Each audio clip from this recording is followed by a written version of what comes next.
Morning team, finally we made it. This is Cromwell, this is Highlands. It's nice and cold. Weather prediction this morning, we've got a bit of snow actually coming through the hill.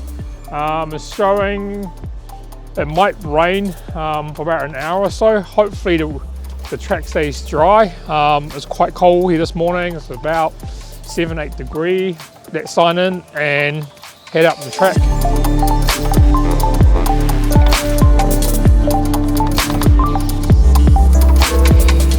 We are signed in. I'm going to go and show you what we're driving this weekend. The rain's actually coming through. As you can see, it's getting dark. So it's two cars, one front wheel drive, one rear wheel drive. I'll be driving Ben's Altezza, which has been K-swapped about 2 years ago with us. I tuned this car. I had never driven it, so it'll be quite interesting. The boys are setting up the tire pressure. It's a bit hard to say what to set at the moment because it's going to rain. Probably leave them quite high. We'll go out, scrub the tires in first, and then we'll drop the pressure as we go on.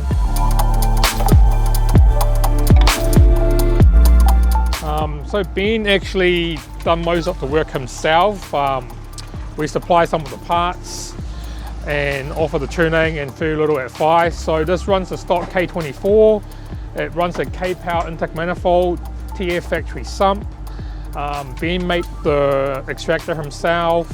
The car's really basic. It's still running a Altezza gearbox, and Ben actually got the valve housing made himself, or we actually got the drawing, so you can run a K24 with a stock Altezza gearbox. It has a rear diff cooler, link ECU, and then that's pretty much it.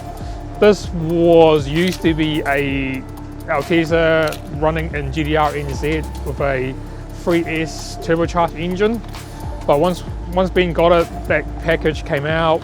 It was on a 3S motor for a while, but it was keep having problems. That's why we gone and K-swapped it and hopefully finish a race. Suspension is just a JDM crust suspension coilovers.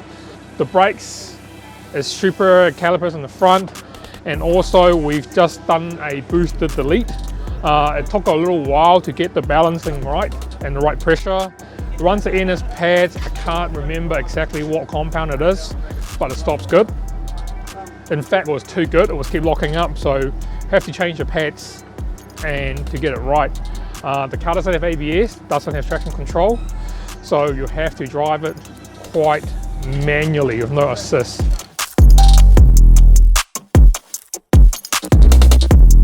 Well, the interior actually quite simple. This car runs a Link Monsoon ECU with a PDM. We've got the keypads here which control the wiper, the fan, the diff cooler. For display, it has a AEM dash which has lap timer built in, so we can see how fast we're going and if we're improving through the laps. The rest of the car is actually quite simple. There is a brake bias valve here to adjust the bias as we go.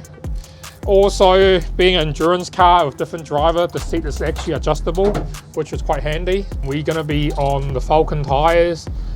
They're brand new. I've never tried them in the wet. Hopefully it pushes the water out all right. Just have to see what happens, I guess.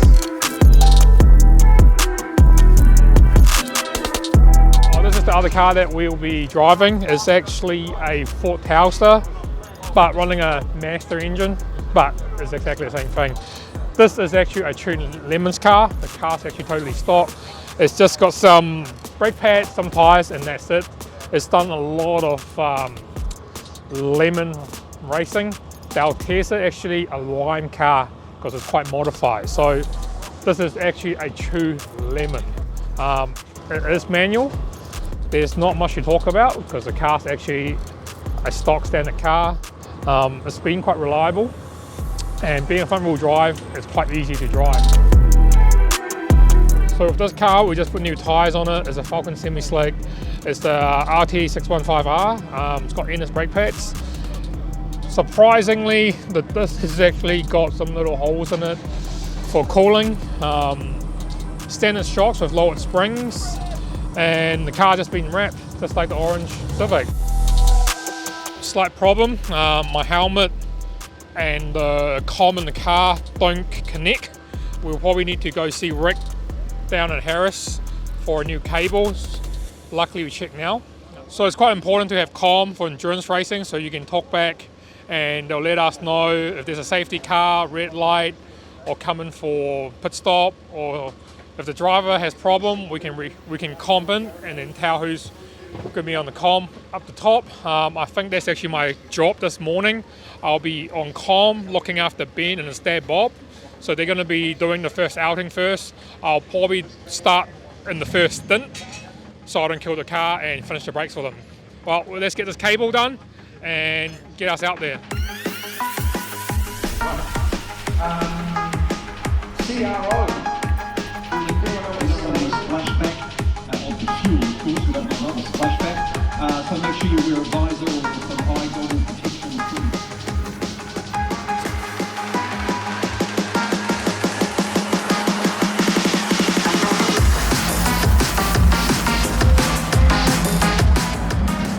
Alright team, we're doing pretty well. Ben's on pole, he's leading the race at the moment. Best lap time is at 2:07.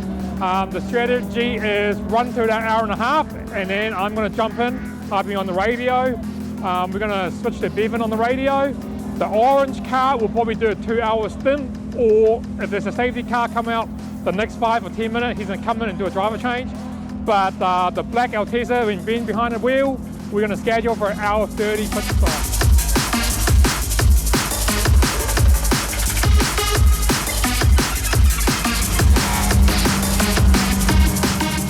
Finished my first stint. That was very, very fun. I think I needed to see time making in a rear-wheel drive car. Haven't been driving a rear-wheel drive car for a long time. Coming on the throttle have to be quite sensitive, and you just have to wait for it and ease it in. You can't just switch back like a front-wheel drive. I did spin off once because there was a car on the exit. I couldn't wait. I tried to just flip flat and drive around home, and then just didn't catch it just out the last turn. The car had a mechanical problem. When I jumped in, the throttle was a bit sticky, but I just cruised on, and then the exhaust, maybe a flange or bolt came loose, I'm not quite sure. I lost throttle. When it came in, the throttle spring's actually gone, it's actually snapped. So at the moment, we just added 2 more springs in it to make it go again. Hopefully we'll make it through. We've just done 2 hours, so we've got 6 more hours to go. Probably got 3 more stints, so let's see if the car makes it through to the end. The exhaust actually broke at the collector. It's actually come off. It's straight pipe straight off the head.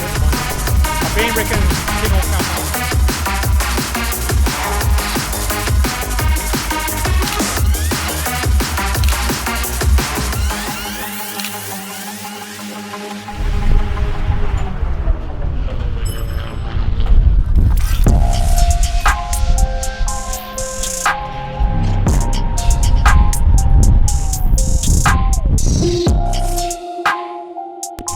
Well guys, we are just about an hour away to finish. It's been hectic. The Altezza had a few mechanical problems. First with the throttle cable, the return spring snapped, and then second was the extractor cracked, and thirdly one of the coil decided to die. So the car come in and got a repair, but it's back out there again.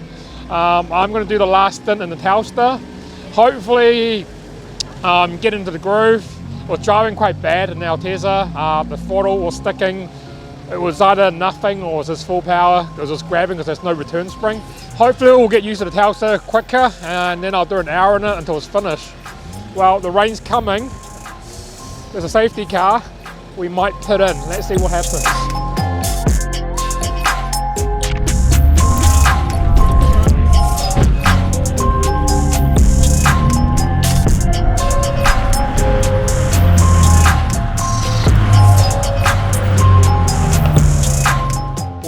What a day.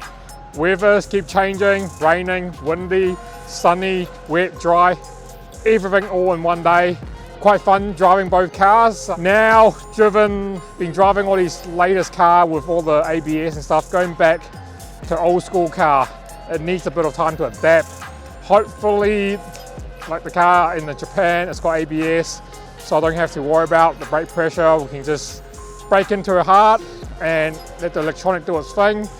Jumping from the Altezza to the Telstar was quite difficult.